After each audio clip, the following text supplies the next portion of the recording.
এটা হচ্ছে বাংলাদেশের জাতীয় cream fair and lovely. Viral হওয়ার যুগ যখন ছিল না তখন থেকেই এই ফেয়ার অ্যান্ড লাভলি কিন্তু ভাইরাল। আর এটা আমরা কিন্তু মুখে দেই না, এটা আমরা খাই।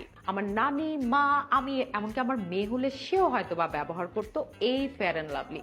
তাই আজকে ভাবলাম এটার একটা রিভিউ ভিডিও বানাই। যখন আমি ফেয়ার অ্যান্ড লাভলি নিয়ে একটু গবেষণা করলাম যে আসলে এতে কি রয়েছে, তখন আমি জানতে পারলাম যে এতে কিন্তু লেড, মার্কারি বা স্টেরয়েড যুক্ত কোনো ইনগ্রিডিয়েন্ট নেই। তার মানে বলা যেতে পারে যে এটা আসলে সেফ।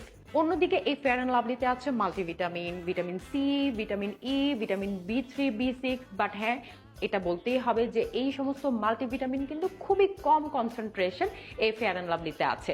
তার মানে হচ্ছে যখন আপনি ভিটামিন সি বা ই ক্রিম বা সেরাম ব্যবহার করছেন তখন কিন্তু আপনি অনেক বেশি বেনিফিট পাচ্ছেন। আর আপনার যদি মেস্তা, একনি বা কোনো ধরনের স্কিনের প্রবলেম থাকে সেক্ষেত্রে কিন্তু ডাক্তারের পরামর্শ নিতে হবে এবং সে অনুযায়ী ট্রিটমেন্ট করতে হবে। সেক্ষেত্রে কিন্তু এই ধরনের ক্রিম খুব একটা কাজে আসবে না। আর হ্যাঁ, এত বড় skin care market but still Fair and Lovely রাজত্ব করছে।